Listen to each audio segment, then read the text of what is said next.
Third question is, a uniform force of 3I plus j Newton acts on a particle of mass 2 kg. Hence, the particle is displaced from the position 2I plus k meter to position 4I plus 3j minus k meter. The work done by the force on the particle is, using the definition, work equal to the dot product of force and displacement of the particle is the position, final position minus initial position, and final position is given 4I plus 3j minus k, and initial position is 2I plus k. So on subtracting we will have 2I plus 3j minus 2k. This is the displacement, and now substituting into the formula of work, we have force is 3I plus j dot 2I plus 3j minus 2k. Now taking the dot product, and we know that I dot I equal to j dot j equal to k dot k equal to 1, and I dot j equal to j dot k equal to k dot I equal to j dot I equal to k dot j equal to I dot k, all are 0 because angle between these unit vectors are 90 degree. So we have 3 into 2 on taking the dot product of 3I and 2I, plus 1 into 3 taking the dot product of j and 3j, plus because in the force there is no component of the force in the k direction, so it is 0 into minus 2, and hence we have 3 into 2 6 plus 3, that is equal to 9 joule. Hence option B is the correct, C is the correct option. Fourth question is, a small block of mass m is kept on a rough inclined surface of inclination theta fixed in an elevator. The elevator goes up with a uniform velocity v and the block does not slide on the wedge.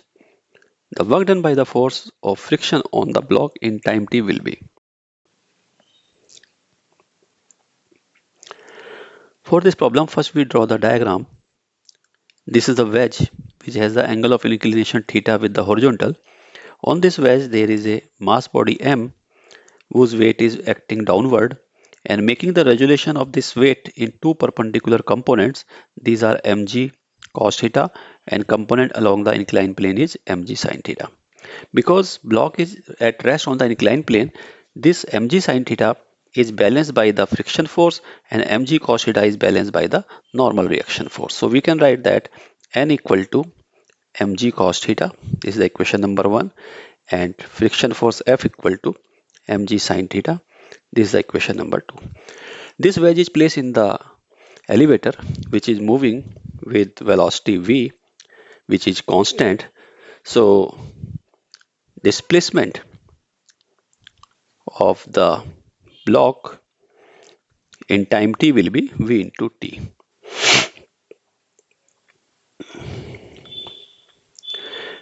As per question, we have to find the work done by the force of friction on the block in time t. In time t, we have to find the displacement is vt and friction force is mg sin theta.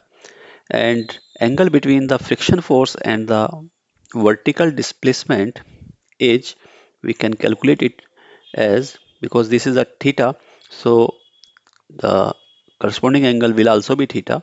Therefore, the angle between the displacement and the force will be 90 minus theta. Therefore, work will be equal to force into displacement.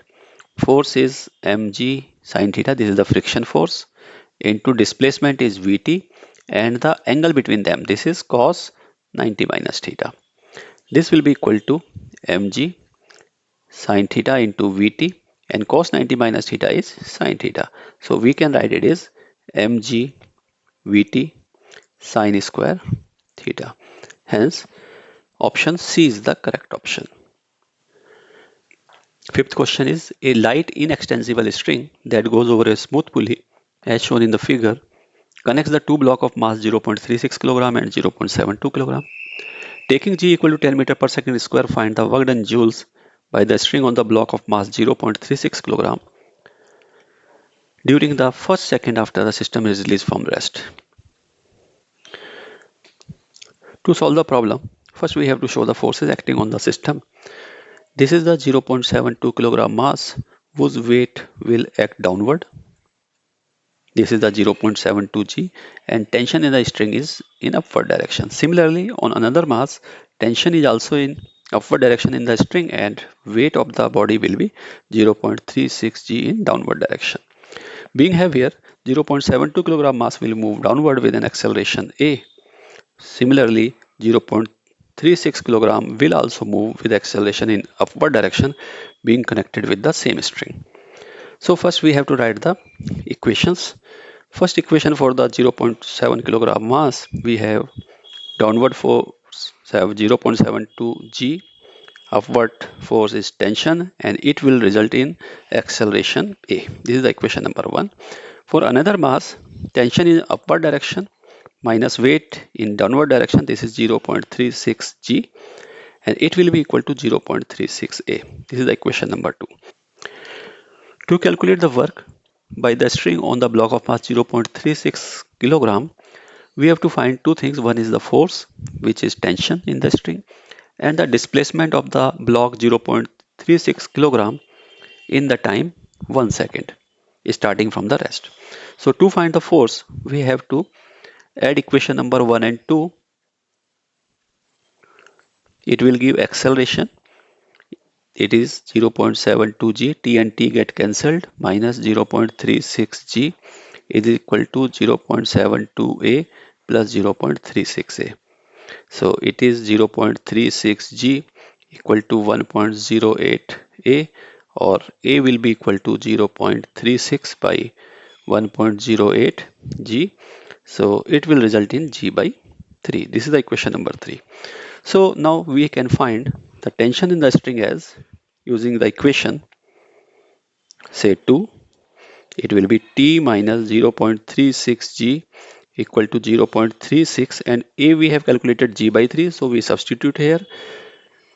This implies that tension in the string is 0.36 g plus 0.12 g. It will be equal to 0.48 g, or replacing g by 10 meter per second square, we will have 4.8 Newton. This is the force.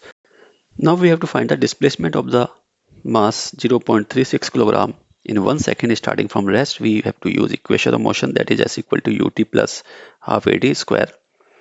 Initially body at rest, so it is 0, u is 0 plus half into acceleration in the body is g by 3 into t square, time is 1 square. So it will be equal to g by 6, or g is given 10 meter per second square, so it is 10 by 6 meter displacement of the body.